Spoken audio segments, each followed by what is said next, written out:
দীঘা মন্দারমণিতে education hub ও হাসপাতাল, দ্বিতীয় কন্যাকুমারী গড়ে তোলার উদ্যোগে রাজ্য সরকার ও রামকৃষ্ণ মিশন। পর্যটনের পাশাপাশি শিক্ষা ও স্বাস্থ্য পরিকাঠামোতে দীঘা ও মন্দারমণিকে এক নতুন রূপ দিতে চলেছে রাজ্য সরকার। মুখ্যমন্ত্রী মমতা বন্দ্যোপাধ্যায়ের উদ্যোগে এবার মন্দারমণিতে গড়ে উঠছে আধুনিক এডুকেশন হাব ও সুপার স্পেশালিটি হাসপাতাল। পাশাপাশি পর্যটকদের জন্য সমুদ্রতট ঘেঁষে দ্বিতীয় কন্যাকুমারী নির্মাণের পরিকল্পনাও চূড়ান্ত হয়েছে।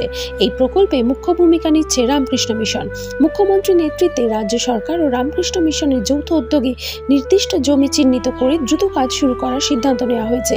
দীঘায় ইতিমধ্যেই গড়ে উঠেছে জগন্নাথ ধাম, যা পর্যটকদের অন্যতম আকর্ষণ হয়ে উঠেছে। এবার মন্দারমণিকে এইভাবে উন্নয়নের ছোঁয়ায় সাজাতে চায় সরকার। রামকৃষ্ণ মিশনের এক মহারাজ বলেন, দীঘার জগন্নাথ ধাম রাজ্যের মুখ্যমন্ত্রী এক অনন্য উপহার। এবার তার অনুপ্রেরণাতে আমরা মন্দারমণিতে শিক্ষা ও স্বাস্থ্য পরিকাঠামো গড়ে তোলার কাজ শুরু করছি। এতে উপকৃত হবেন স্থানীয় মানুষ ও পর্যটকরা উভয়ই। স্থানীয় বাসিন্দাদের অনেকেই এই উদ্যোগকে স্বাগত জানিয়েছেন। তাদের আশা, এই প্রকল্পগুলি বাস্তবায়িত হলে এলাকার অর্থ-সামাজিক চেহারা আমূল বদলে যাবে। আমরা মনে করি যে আজকে যেরকম অতীতের বার্তাটাকে মুখ্যমন্ত্রী সকলের সামনে সারা বিশ্বের কাছে একটা জগন্নাথ ধাম তুলে দিতে পেরেছেন, আগামী দিনেও আমরা মনে করব পূর্ব মেদিনীপুরের মন্দারমণিতে একটা এডুকেশন হাব এবং রামকৃষ্ণ মিশনের মাধ্যমে শিক্ষা প্রতিষ্ঠানের সাথে সাথে স্বাস্থ্যের পরিষেবা এবং একটা বিবেকানন্দ রক সমুদ্র স্তরে আমরা করতে পারবো। পর্যটন, মৎস্যক্ষেত্র, এলাকাবাসী সকলের স্বার্থের জন্য, সকলের জীবিকার স্বার্থের জন্য সম্মানীয় মুখ্যমন্ত্রীর এই প্রচেষ্টা যাতে সফল হয়, আমরা 100তে 100 তার সাথে সহায়তা করব। আশা করি ঈশ্বরের আশীর্বাদ তাতে বর্ষিত হবে, মাননীয় মুখ্যমন্ত্রীর দ্বারা কাজগুলো করা সম্পন্ন হবে বলে মনে করি। মহারাজ বললেন যে দ্বিতীয় কন্যাকুমারী এটা তৈরি হতে চলেছে মন্দারমণিতে। কতটা সমুদ্র চরে আমরা একটা দীর্ঘদিন আগে মন্দারেশ্বর শিবালয় মন্দির তৈরি করার আলাপ আলোচনা করতে গিয়ে হঠাৎ করে পুষ্পবৃষ্টি হয় এবং সেইটা পুষ্পবৃষ্টিটা এখানে রবিবাবুরা ছিলেন, অনেকে ছিলেন আমরা সেদিনকে 2015 সালের আগস্ট মাসে সম্ভবত। সেটাতে দেখলাম বৃষ্টি নয়, শুধু চন্দনের গন্ধ এবং চন্দনের জল ডাস্ট হাতে নিলাম আমরা। সেই থেকে জানলাম যে এখানে একটা কিছু জায়গাটার একটা নিশ্চয় অস্তিত্ব আছে, মাহাত্ম্য আছে এবং ঈশ্বর চাইছেন এখানে কোনো প্রতিষ্ঠান হোক।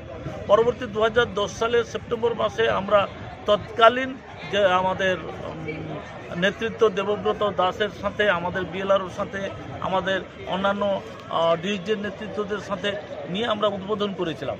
তৎকালীন যারা যারা দায়িত্বে ছিলেন, এমপি এমএলএ তারাও ছিলেন উদ্বোধনে। এখন বর্তমানে 11 বছরের হয়ে গেল আমাদের শিবালয় মন্দির।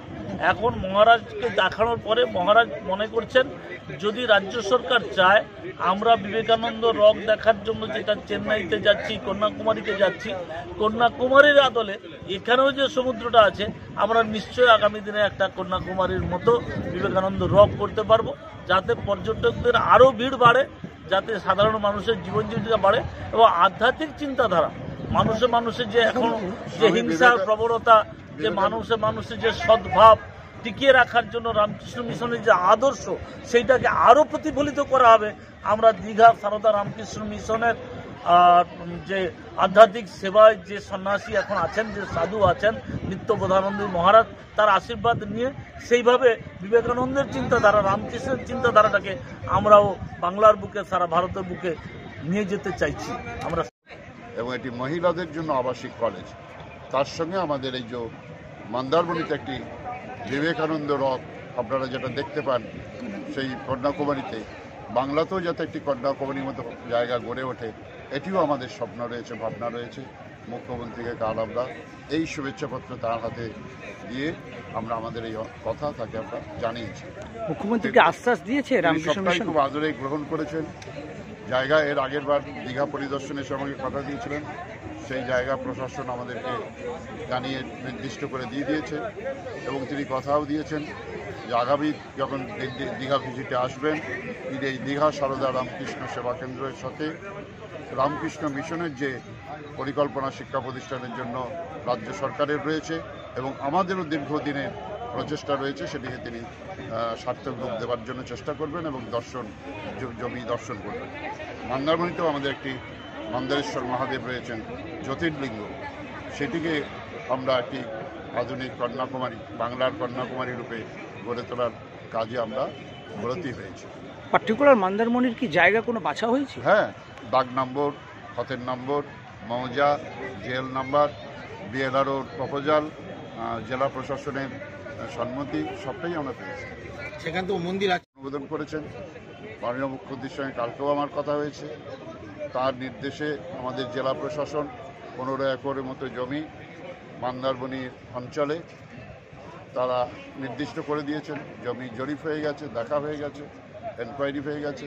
সেখানে আমরা চাইব রামকৃষ্ণ মিশনের যদি সম্পূর্ণভাবে নিঃশর্তভাবে আমরা রামকৃষ্ণ মিশন হাতে তুলে দেবো, যদি তারা এগিয়ে আসেন আর এডুকেশন হাব রূপ দেন। না হলেও এখানে একটি অনুরূপ শিক্ষা প্রতিষ্ঠান রামকৃষ্ণ মিশন আদলে একটি শিক্ষা প্রতিষ্ঠান যাতে গড়ে ওঠে, তার জন্য আমরা রামকৃষ্ণ মিশন কর্তৃপক্ষের কাছে আবেদন রেখেছি এবং এই জমির কাগজপত্র আমরা সেই মিশনের নামে মিশনের হাতে তুলে দেবো। এটি মুখ্যমন্ত্রীকে আমরা বলেছি, জানিয়েছি এবং আমরা অঙ্গীকারবদ্ধ হয়েছি।